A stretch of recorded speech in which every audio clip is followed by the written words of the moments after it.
Modi sir మొన్ననే దేశంలో ఏ ప్రధానమంత్రి చేయని రికార్డును బ్రేక్ చేసిండు. ప్రజల చేత ఎన్నుకోబడిన పిఎంలల్లా ఫస్ట్ ప్లేస్లకు చేరుకున్నాడు.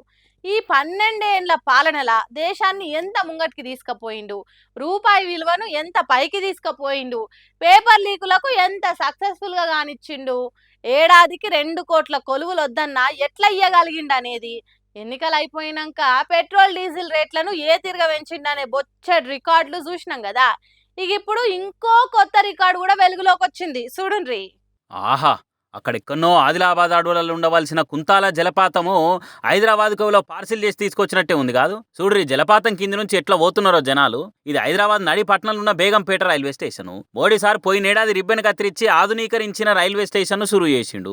దానికి సోషల్ మీడియాలో ఆహా ఓహో అని మస్తు మెచ్చుకున్నారు. మోడీ సారా మజాకా అన్నట్టు సెల్ఫీ ఫోటోలు దిగి కొంతమంది ప్రచారాలు కూడా చేసిర్రు. ఈ ఆసకదనాన్ని చూడుర్రి. హైదరాబాద్ లో వాన వస్తే ఏ తిరిగా కప్పు తెరుచుకొని వాన నీళ్ళు కారుతున్నాయో, ఈ నడమ డబుల్ ఇంజన్ సర్కారు నడుస్తున్న రాష్ట్రాలల్లా కట్టిన బ్రిడ్జిలు ఉత్తుతగానే కూలిపోతున్నాయి. 10-15 రోజులల్లా వేసిన రోడ్డు గాలికి కొట్టుకొని పోయే గడ్డి కుప్పల తిరగ కూలిపోయినాయి. ఆ భాగ్యం మన రాష్ట్రానికి ఉండకుంటే తెలంగాణ పబ్లిక్ ఫీల్ అవుతారు అనుకున్నారో ఏమో మరి. ఇంత మంచి గట్టిచ్చిరు మోడీ సారు. ఇక తెలంగాణలో డబుల్ ఇంజన్ సర్కార్ రాకముందే ఇట్లున్నదంటే వస్తే ఇంకెంత మంచిగా ఉంటుందో మనసులో ఆలోచనలు కలిగేటట్టు చేస్తున్నారు. మరి లేకుంటేంది, ఒక్కటి కాదు రెండు కాదు 26,55,00,000తో కట్టిన బేగంపేట రైల్వే స్టేషన్ ఇట్లా అంటే మామూలు ముచ్చట. దీన్ని మోడీ సార్ కత్తిని బట్టి రిబన్ కటింగ్ చేసుడు అంటే ఇది కూడా ఒక రికార్డ్ అన్నట్టే కదా. అమృత భారత్ పథకం కింద స్టేషన్ ఇంత మంచిగా తీర్చిదిద్దుతారనేది తెలిసినా మనం ఎవ్వలం ఏమనొద్దు. మోడీ సార్ గొప్పతనం చెప్పుకుంటా మురిసిపోవాలి అంతే అని అనుకుంటా కమలం పార్టీ పాలన తీరు చూసి కస్సుమంటున్న జనం కామెంట్లు పెడుతున్నారు. ఇక యాలకు మన 5 ఏళ్ళు నోట్లకు పోయి మన కడుపులు నిండుతున్నాయంటే దానికి కారణం రైతన్న 2 చేతులు భూములకు జొచ్చి చెమట సుక్క దారబోస్తేనే అవుతుంది. కానీ ఒంటి చేత్తోని వ్యవసాయం చేసి కడుపు నింపే రైతులు కూడా ఉన్నారని ఇది చూసే తెలిసింది.